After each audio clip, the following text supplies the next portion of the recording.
Morning, David. Christopher, you and I again. You and I again, bright and early on a Tuesday morning. We're recording this. We are recording, dear viewer, on a Tuesday morning because Mr. Grask and I have got, I don't know what, on a Thursday. I think Chris is probably playing golf or something. No, I'm off on. I'm going to a monastery to meet the people I trained with on a retreat for 2 days. Chris, the thought of really holy with really holy prairs from all the monks that I'm talking to. The thought of you in a monastery frightened me greatly. It's like when I used to go on retreats with my cell group. We used to go to some Catholic nuns in a convent. Can you imagine that? Three Anglican priests. No, there must be a joke. Do you know what, David? I'm not even going to try and imagine that. Oh, and we've lost the sound of Reverend David Bolden temporarily. I'll let you decide whether that's a good thing or not. Are we back now, David? I can hear you now. I'm lip reading. Every word of it is true, I can tell you. It says across the middle of your mouth, your internet connection is unstable. So there we are. Right, yes. Well, dear viewer, it's good to be with you again. As you can see, it's just Christopher and I, because the good Reverend Neary is on holiday, a well-deserved holiday, and I hope she's enjoying the wet. And she's having a few days away because the Director of Communications is celebrating a special birthday this week. Oh. In cricketing terms, he's just scored a half century. Happy birthday, Harry. And, happy birthday, Harry. Thank you for cutting into your week together just to put this diatribe of intelligence together for us. It's Advent Sunday, Chris. Well, it will be on Sunday. It will be on Sunday, and it's the start of a new year. Yes. I've had to change the little post-it note on my notice board from year C to year A. Yes, I've got all of you who need to look at the lectionary, we are in year A. I've got my year A books out. Look, they're all here, ready for the next 12 months of Rev Chat. And try and make that almost imply you've done some preparation for this morning. Yeah, I've got the books off the shelf. Yeah, that's more than I've done. Well done, Chris. Chris, that's very good. So Advent Sunday, the beginning of the period leading up to Christmas, and I couldn't say that word yet. It frightens people still, the thought, but it isn't far away. There we are. Shall I read this morning, Christopher? Oh, if you wish. It's from Matthew's Gospel, chapter 24. I'm using a proper Bible where Christopher uses his phone, you see. So, chapter 24 from Matthew's Gospel, beginning to read at the 36th verse. How about a pause before you read it, or dear old birthday boy will be on your case? Christopher, let's scrap the rest of that. Chris, you have a pause?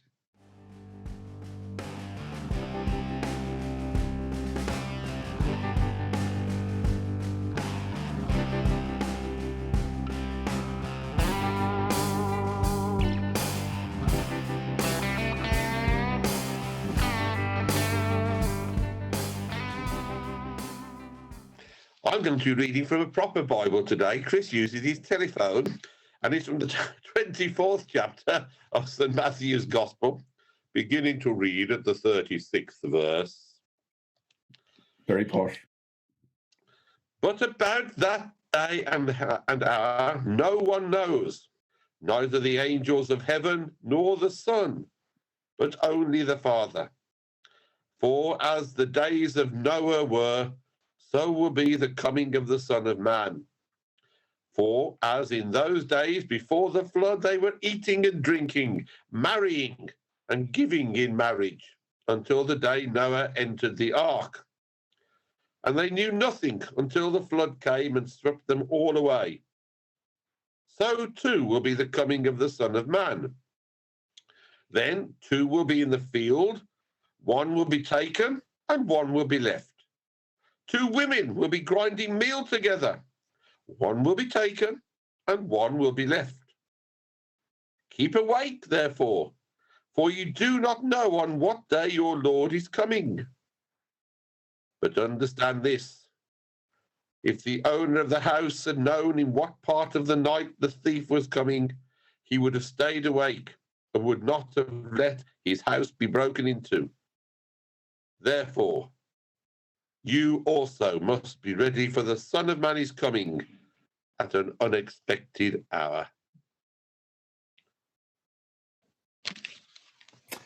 Do you want to know my first thought? Not necessarily the holiest of thoughts. Carry on, Chris, while I blow my nose. Please do, You yes. blow your nose. We don't know the hour that Jesus is coming, says that reading. Good. And yet we're all preparing for the 25th of December. Ah, Chris, you've ruined it, because I've never thought of that. What time, though, on the 24th of December is he coming? After dark. After dark. Because that would be the 25th in those dates. It would. Because the day started at sunset. Yeah. So, the word Advent literally means coming, doesn't it? Preparing for, yes. Coming. That's the sole research that I did by looking up the word, meaning of the word Advent means coming. I always think it's interesting, isn't it? We start our Christian year, year A, for those who want to remember. Year A. As our preparation for the coming of our Lord Jesus. Yes. And yet, I think for the last 20 years, I've been telling people not to put Christmas decorations up early. Because traditionally, Christmas decorations are for Christmas, which starts on the 25th. And so you shouldn't really put stuff up on the 24th. That's right. But then I've already started to see some Christmas decorations and Christmas trees up and about as I've been driving around. Yes. And then I'm going to think, well, actually, what are they doing different? Chris, keep on talking. Says about being prepared. Keep on talking for a minute, because I suddenly realise I haven't done something. I'll be told off by Reverend Neely. You keep talking. I'm just leaning over here. I'm not going to talk at all. It's quite interesting watching the picture of David. Keep talking. So what is it that we're preparing for? The Advent ring. I forgot to light the Advent ring. There we are, dear viewer. Stand the candle up. Don't set fire to the plastic olive leaves around it. I'll put it up there for the moment. That's the third year we've had an Advent ring on RevChat now. Not the same one, I hasten to add. I don't recognise that one from last year. Well, it's in the same bowl. Ah, okay. Just different plastic, because your plastic doesn't last forever.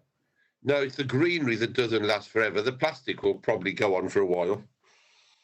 There we are. So Advent candle signifies the first week of Advent, which in some traditions we reflect on the people who are telling us, as you're saying, about the coming of Jesus, those prophets. Well, no, the great patriarchs for the first Sunday. You like patriarchs first, do you? We do patriarchs first, prophets second. Ah. The last prophet, John the Baptist, third. You see, well, I tried to separate the prophets, otherwise you get too many of them, can't you? You see, it's particularly at this time of austerity, we don't want too many prophets.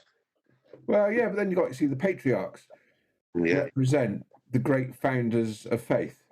That's right. Great founders of the relationship between human beings and God. Yes. So that's the nature of our patriarchs. Abraham. Bye-bye, Scruff. Oh, Scruff's back again. Those dogs walking around. Yeah, the other one's asleep. Yeah. That's why we celebrate the patriarchs beginning, the celebrations of the creation of faith and our relationship with God. Then we have the prophets on the second Sunday, which talk about actually Jesus is going to come. Yes. Third Sunday, we get John the Baptist, who comes as the last prophet saying, Jesus is coming, prepare the way. Yeah. Then we have Jesus, Mary, the mother of Jesus. Yes. God-bearer, Theotokos, if you want to be a real Catholic theologian. Yes, I can cope with that. I always understood German. Carry on. And then the fifth candle. And then we have Jesus. Jesus. That's what I tend to do in my cycle. So, dear old Rev chatters that come to anywhere in my benefice, when I ask this Sunday what to be like the fourth candle for, you'll all know.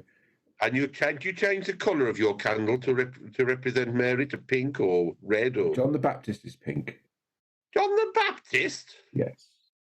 We have three purple for patriarchs, purple for prophets, because the purple signifies a bit of austerity and preparation, because purple's also John the Baptist is also a thing called Gaudete Sunday, where we can just relax a little bit. And as we look forward to the coming of Jesus, we relax and we go from purple to rose-coloured.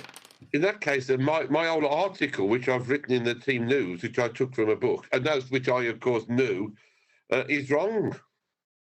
Because it says that we change the colours of the candle pink or red for Mary. Yeah, no, I go back to purple for Mary. That's what I was always taught. Oh, Chris, your church wasn't a very good one, obviously. We'll have to. I'll tell you what I'll do. I'll have to ask an higher authority. You ask a higher authority, and all I can say is the beloved theological college that both you and I went to. Yes. Either went up in standards or down in standards between you training and me training. Well, I know which way probably it went after I left. But there we are. So so thank you for the history, because I think it's important. Often we do things in church, Chris, which a lot of people don't fully understand, and you've explained why we would have those special candles lit at certain times of the year. And I think that's good to know.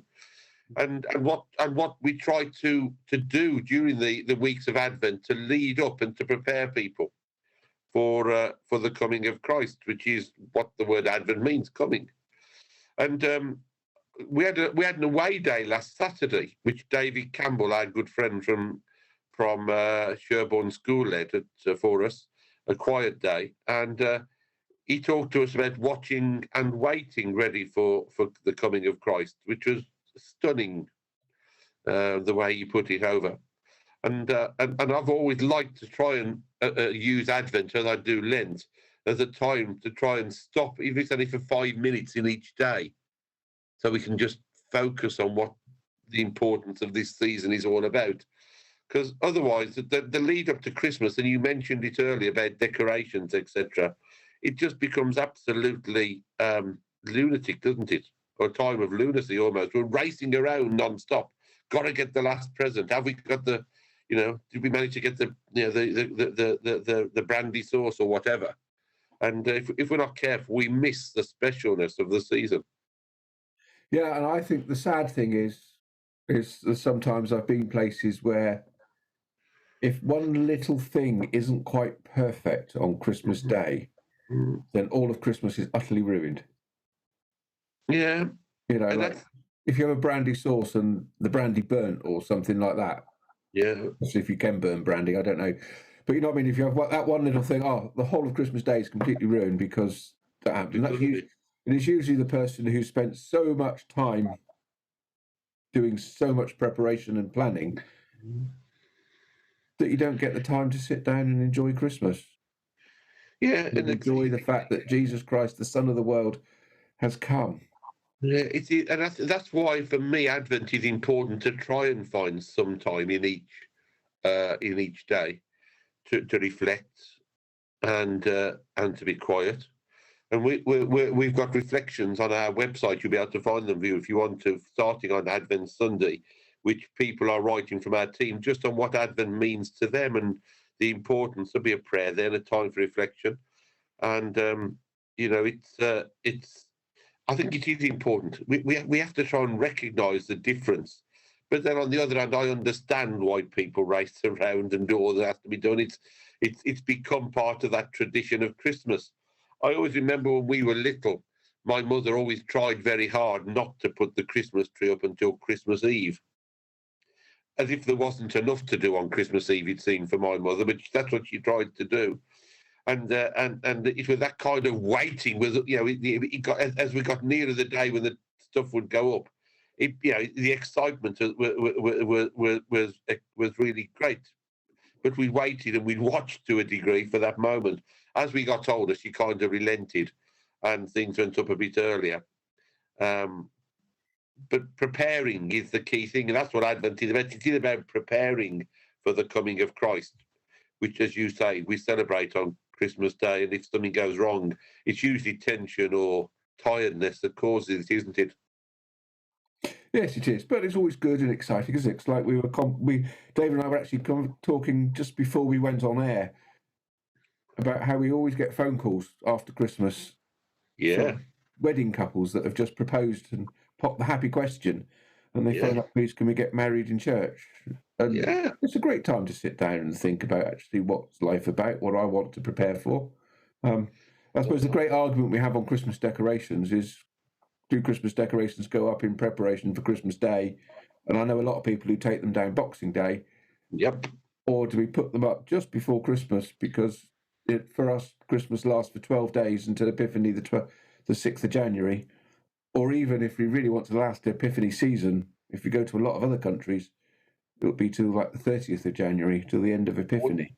And that's when we celebrate Christmas, because that's when Jesus is here and Jesus is born and on earth. And we don't just take our decorations down the day after we've had our day off. It's those important figures again, isn't it? There are 40 days of Lent, there are 40 days of Christmas, if you stretch it to its extent. But Jane, my good lady wife, has often said, that as Christians, we're very countercultural in that sense, aren't we? Because everyone else is celebrating Christmas throughout November. But come Boxing Day, as you say, and I know people who always take their things down on Boxing Day or the day after, but we're just starting to celebrate Christmas. And when everybody else is having to go back to work, we know that's the reality. You can't be off all the time. As clergy, we're often just breaking up, aren't we? We're sleeping on Christmas afternoon, aren't we? Or sleeping on Christmas. Oh no, I don't. I start to prepare my Easter sermon. Because I've always got a spare hour or two on Easter afternoon. So I often offer people a meeting on Christmas Day afternoon because I've got nothing in my diary. You heard it here first, dear viewer. Yeah, there we are. So, Advent, we're just about to begin. We've got the candle, the first one alight. Again, I'll bring it out. You can see it there. First one alight. And we're thinking, we're preparing, we're hoping to get ready. And dear viewer, do for your own sanity, really. Like I'll try to just try and find 5 or 10 minutes just to sit and ponder. That's the lovely word, isn't it? We're told that Mary pondered all these things in her heart. Find 5 minutes just to ponder on the magic of preparing for something special to come. And don't miss it when it arrives. That's what I always say. We're often so busy racing around, all of us, me included, ready for Christmas. If you're not careful, you miss it. And then you've got 12 months to wait again. I can't add to that. Well done. Thanks, Chris. Well, Chris, thank you very much. You've got a summit to go out to. I've got a staff meeting to go to with Fiona and Barbara, and which will be good. And it's been great to see you. I'll dust off the second candle for next week, and we can light it again, and all will be well. Have a great Advent Sunday, Chris, and I hope all your people in your churches get that message as well. And I hope message from all those. Which colour candle do we light? Yeah, I'm going to have to go back and check my article because according to you, I'm wrong, and that's probably absolutely right. Well, we shall see. I'll have to go and get my Times and Seasons book out and have a look, see what it says. Yeah, I mean, I think you're probably right about the prophets. It's the coloured candle. I'm going to dispute the coloured candle change. But it doesn't matter because it's only a symbol, isn't it? It's a symbol. It's a symbol to help us prepare for the coming of the Son of Man. And at the end of that reading, it says, coming at an unexpected hour. Unexpected hour. Except you've already told us he's coming on the 20th. It's amazing how Christmas Day every year falls on the 25th of December, isn't it, Chris? It is. It's amazing. It is. And there's lots of articles about the origins of the 25th of December, but we can talk about that maybe another day. Yeah, it's like my training.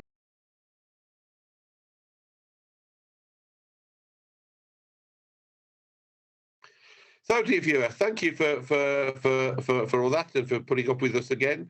And you can follow, as ever, Chris and his mob on Facebook, TikTok, YouTube, and everything else. Eggert and Colmers, you'll find him. And of course, you can follow the trusty Beaminster mob on all the usual channels, the Facebooks and the Twitters and the YouTubes and all the rest of it. And it's been great to see you. It'd be interesting to know what you do as your preparation during Advent. for Christmas? If you want to tell us, we'd love to know. You know, everybody possibly got a slightly different way of doing it, you know. We'd love to know. Bye-bye. We'll see you again next week. Bye-bye.